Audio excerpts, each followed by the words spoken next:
Ladies and gentlemen, today there is a serious hypercar craze, an epidemic upon us. The car guys, especially the normies, are going nuts off of these $5 million, $10 million hypercars that they will never see in their lives, that will be locked up in some Saudi's basement. And on one side of the argument, it's not bad. I mean, we're getting more car guys in some way. But on the other side, I believe that we're saturating the market. We're getting car guys that are not going to be working on carburetors. We're getting car guys that don't care about how much they're paying for their cars because, who should care, right? If they're paying $5 million for a car, I might as well pay, $50,000 for my Corolla, and so on and so forth. However, there is one manufacturer that is currently killing it with their success, with their attractiveness to the true car guys, and that would be GMA. Gordon Murray. He built the original McLaren F1, which, as you know, is like one of the original hypercars, fastest accelerating car of its day, and he built it to homologate it in GT1 series, and it is still ranked as one of the best cars ever built.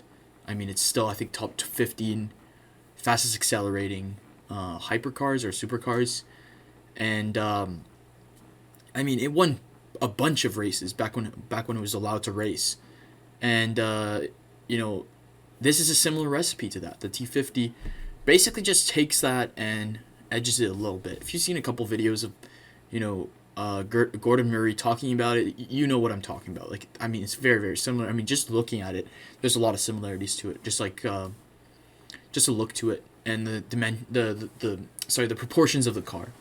So I'm not going to get into it too much.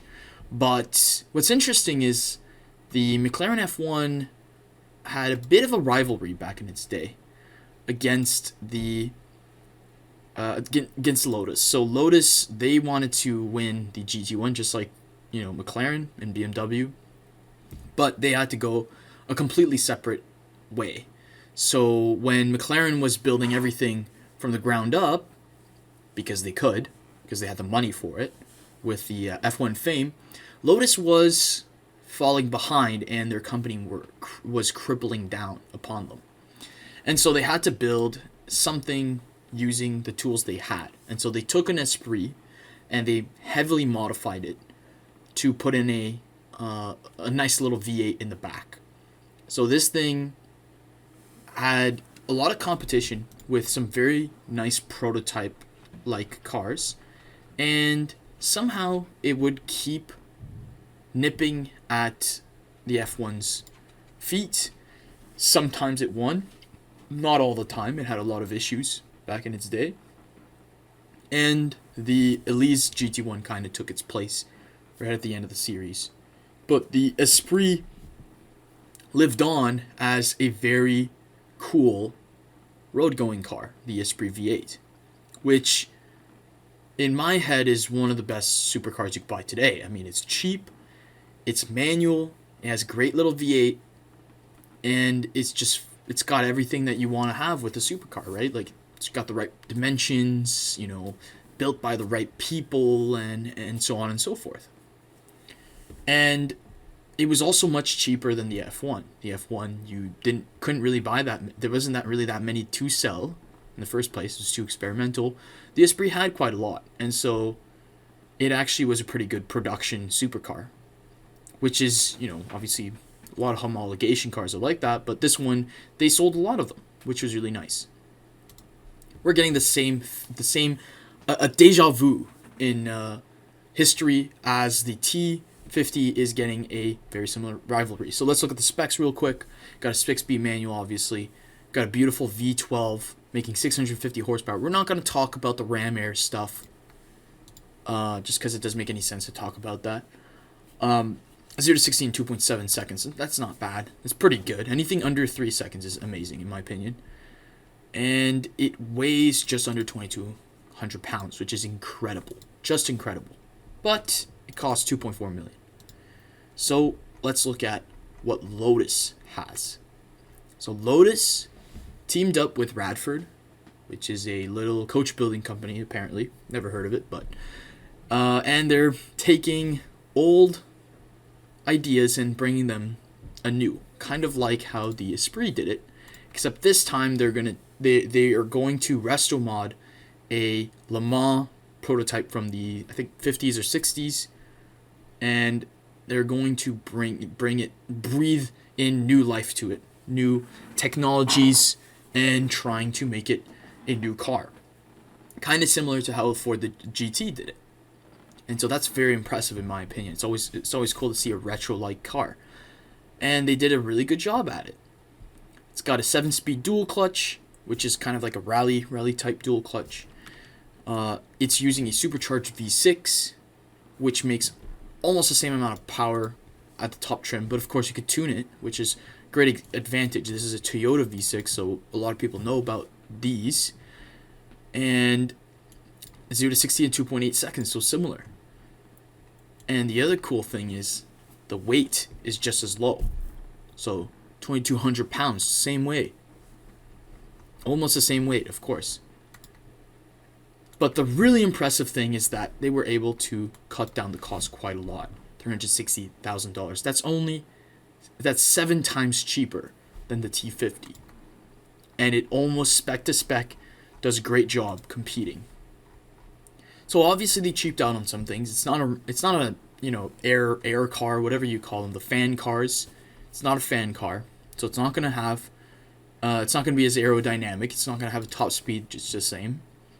But if we're talking about experience, and many of us purist car guys know about this, I'm gonna bet this is gonna feel a lot like a T50 in a lot of ways. Probably not in the stability, but in the purism, in the car experience. And so it brings back to this car, Esprit, which had a similar fate, in the sense that it was a tunable engine. The engine could make 570 horsepower after you remove some of the hardware on the engine. The transmission wasn't so reliable, so you had to switch them out. But generally speaking, these were ridiculously trick for just a normal person to buy. And I think this is going to be the same thing for these. Now, there is one problem. They're making 100 T50s, and they're only making 62 Radfords. But I'm going to bet that if Radford is smart, they're going to keep making this kind of car, either in one form or another, because the spec sheet is amazing.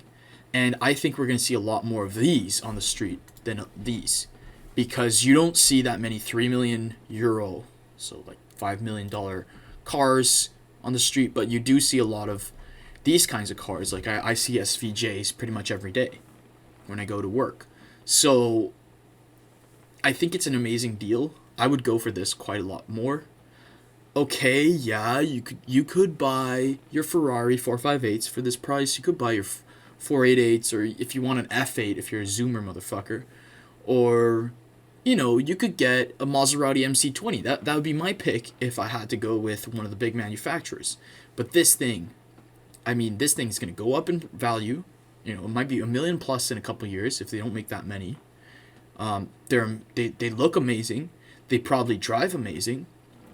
And they're everything that the Elise people, like Siege people, would like, which is my crew, the people I like. The only real disadvantage with these, and something I wish they really did, was a manual, right? That'd be really cool. And I actually thought it was going to be a manual, but